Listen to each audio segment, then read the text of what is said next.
कि जिस तरीके से हमने देखा था कि जब उनको इजाजत दे दी गई थी तो 26 जनवरी को क्या कुछ हुआ वो आपने भी देखा होगा।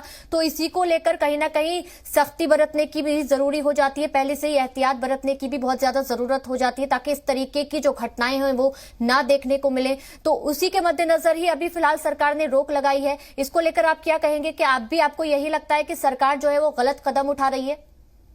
देखिए, सरकार सही कर रही है गलत कर रही है ये तो आप बेहतर बताएंगी, ठीक है, क्योंकि आप सबकी बातें सुन रही हैं, उनकी भी बातें सुन रही हैं, हमारी भी सुन रही हैं। आपने 26 जनवरी की बात करी। 26 जनवरी को किसान गया, किसान कह रहे हैं कि उनके बीच में कुछ लोग थे जिन्होंने उत्पाद मचाया, वो किसान नहीं थे। उनकी भी तो बात सुनिए, उनका क्या पक्ष है। एक तरफा आप फैसला नहीं कर सकती इस पे। और रही बात भारतीय जनता पार्टी के प्रवक्ता ने अभी वंदे मातरम की बात करी, मैं चाहूंगा आप उनसे मेरी बात के बाद एक बार वंदे मातरम सुन लें, उनको भी आता है या नहीं आता। दूसरी चीज, भारतीय जनता पार्टी ना हेडलाइंस मैनेजमेंट में बहुत अच्छी है। इनके पास हेडलाइंस मैनेजमेंट का मेरे ख्याल से कोई स्पेशल डिग्री इन्होंने ले रखी है। देखिए, देश में असेट्स बिक रहे हैं, देश में कंपनियां बिक रही हैं, उस पर कोई बात नहीं कर रहा, उस पर कोई चर्चा नहीं कर रही, ठीक है। बिजली के दाम बढ़ रहे हैं क्योंकि कोयला महंगा हो रहा है।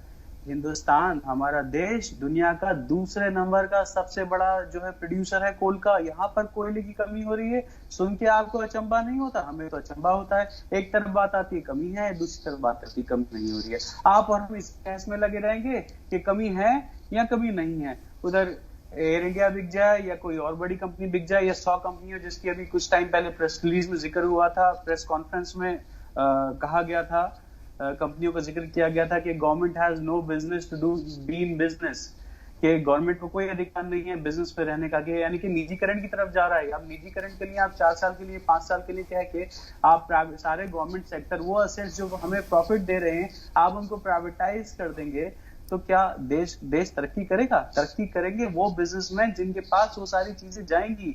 रेलवे स्टेशन आप प्राइवेटाइज कर दीजिए, रेलवे को प्राइवेटाइज कर दीजिए, सब कुछ प्राइवेटाइज कर दीजिए। आम आदमी कहां से सफर करेगा? आज सिलेंडर जिसकी बात हो रही थी, उज्ज्वला योजना में सिलेंडर बांटे गए, आज आम आदमी के पास सिलेंडर भरवाने के पैसे हैं?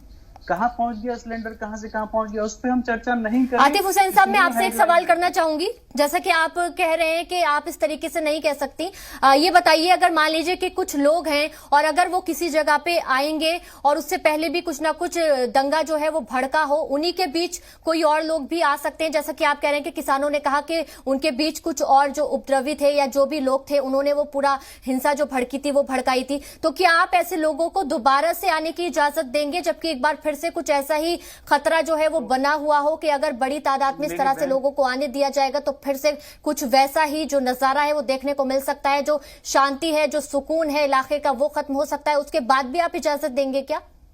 मेरी बहन, आप ये कहना चाह रही हैं कि हमें देश में से किसानों को बैन कर देना चाहिए? नहीं, मैं बैन की बात नहीं कह रही हूँ आतिफ साहब। मैं ये कह रही हूँ कि जैसा कि आपने बताया, किसान कह रहे थे कि हम नहीं थे, हमारे बीच कुछ और लोग थे।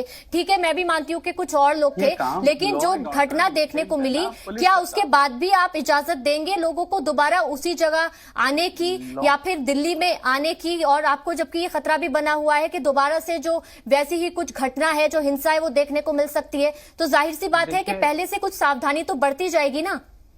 हमें मानसिकता बदलने की जरूरत है। हमें किसानों से खतरा नहीं है, इस देश को किसानों से खतरा नहीं है। ये वो किसान हैं जो देश के लिए मेहनत करते हैं, हमें अन्न उगा के देते हैं। आप और हम रोज उसका सेवन करते हैं, तो हमें इससे खतरा नहीं है, कभी खतरा हो भी नहीं सकता। रही बात लॉ एंड ऑर्डर मेंटेन करने की, ये आपका या मेरा काम नहीं है, पुलिस का काम है। अगर पिछली बार कोई ऐसी चीज हुई थी तो इस बार ज्यादा फोर्स होनी चाहिए, ज्यादा सिस्टमैटिक वे से होना चाहिए।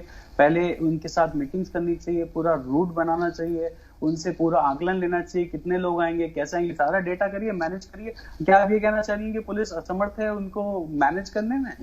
बिल्कुल नहीं आतिफ साहब, लेकिन इस तरीके से जब दंगा भड़केगा तो जाहिर सी बात है पहले से सख्ती बरतने की बहुत ज्यादा जरूरत हो जाती है ना। हम ऐसे ही नहीं छोड़ सकते कि जो कुछ भी हो रहा है उसको